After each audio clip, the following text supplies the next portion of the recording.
Olá, meu povo, faz tempo que eu não apareço por aqui. Gente, hoje eu trago para vocês o vídeo referente ao volume 2 do Caderno Aprender Sempre, que é o nosso material de recuperação, que a gente faz uma retomada de alguns conteúdos que são importantes, que é o que eu venho fazer hoje agora que estamos no finalzinho do bimestre.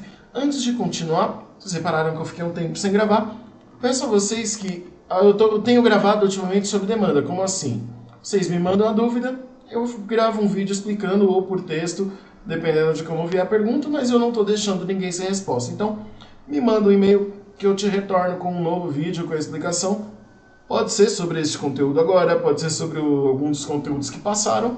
Me mande um recado que eu retorno para vocês, pode ser no comentário do vídeo aqui mesmo. Mas entre em contato que a gente pode conversar. Então, sem mais delongas, vamos começar aqui a sequência 1. Tem como habilidade identificar os gráficos de funções do primeiro e segundo graus, conhecidos os seus coeficientes. Uma função polinomial do segundo grau é expressa genericamente por y igual a ax² mais bx mais c, onde a, b e c são coeficientes reais com a diferente de zero. Dada a função polinomial do segundo grau expressa por y igual a menos x² menos 2x, responda as questões a seguir. Então ele pergunta na letra A, quais os valores dos coeficientes a, b e c da função? Então repare que o próprio exercício traz para a gente a definição das equações. Uma função de segundo grau, o a é sempre o valor que está junto com o x², o b é o valor que está com o x, e o c é o valor independente, ou que está sozinho. Então quando você vai selecionar os valores, os coeficientes, o a é o termo que está com x², então aqui eu só tenho menos o x. Lembrando, quando uma letra está sozinha numa equação, o coeficiente dela é 1. No caso ali tem o menos, então é menos 1 o coeficiente do a. O coeficiente b desta função, qual que é? É o que está junto com o x. No caso aqui, menos 2. E o c? Não tem nenhum termo independente ali, então o c é igual a 0. Certo? E era só isso aí na letra A, ele determinar os valores A, B e C da função. No item B, ele pede para determinar as raízes ou o zero desta função. Apesar de ser uma equação do segundo grau ali, você não precisa responder esta função usando a fórmula de Bhaskara. Você aprendeu fatoração, que é quando a gente escolhe um termo, quando a gente usa de artifícios matemáticos para escrever uma expressão que está inicialmente como uma soma ou uma subtração, como uma multiplicação, como o próprio nome diz, fatoração. Então nós temos aqui, qual o fator comum que nós temos dessas duas aqui? O x aparece nas duas, não é? Então a gente pode colocar o x em evidência. E como que a gente faz? A gente divide cada um dos valores por este. Ou seja, x menos x² dividido por x dá menos x.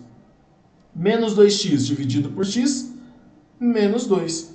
Então, a nossa expressão fatorada é isso aí, x que multiplica menos x menos 2. Se você fizer a distributiva, vai dar exatamente aquele valor anterior.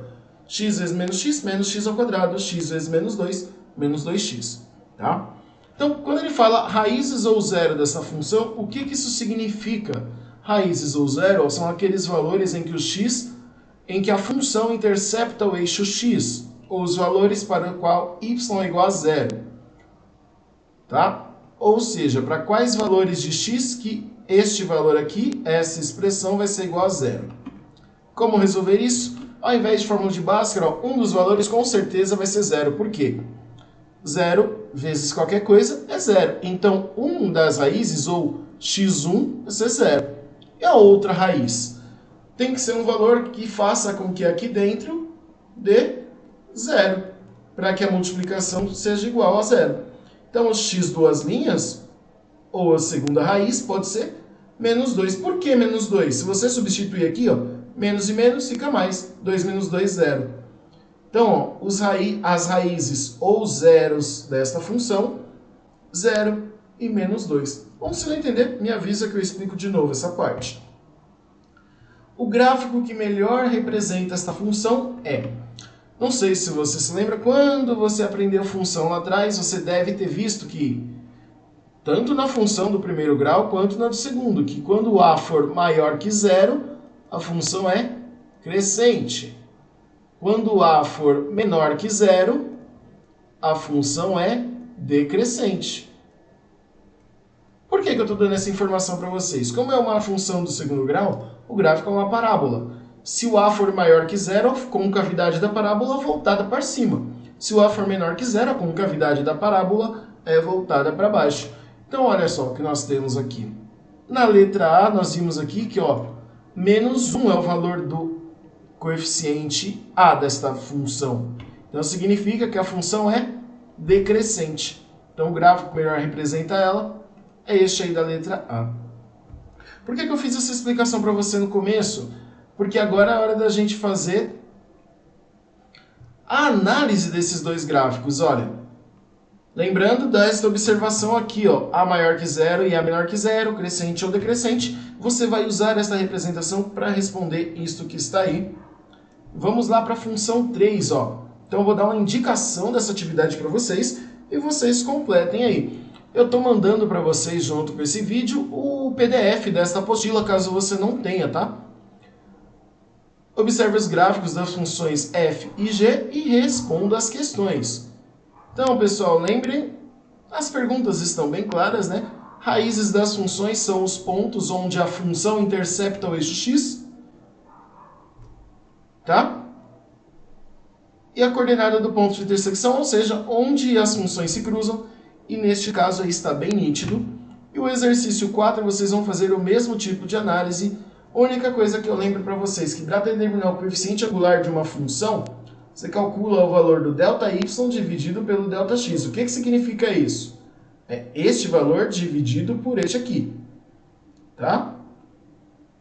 Então, fica a dica, o ΔX poderia colocar como na fórmula de física y menos y0, não, mas pensa o seguinte, qual a distância daqui até aqui? 3. Então, 3 aqui dividido faz a mesma coisa no eixo x, para você poder determinar a função. Como o próprio exercício disse, a função f de x ela é delimitada por ax mais b, onde o a é o coeficiente angular, o que determina a inclinação da reta, e o b é o coeficiente linear.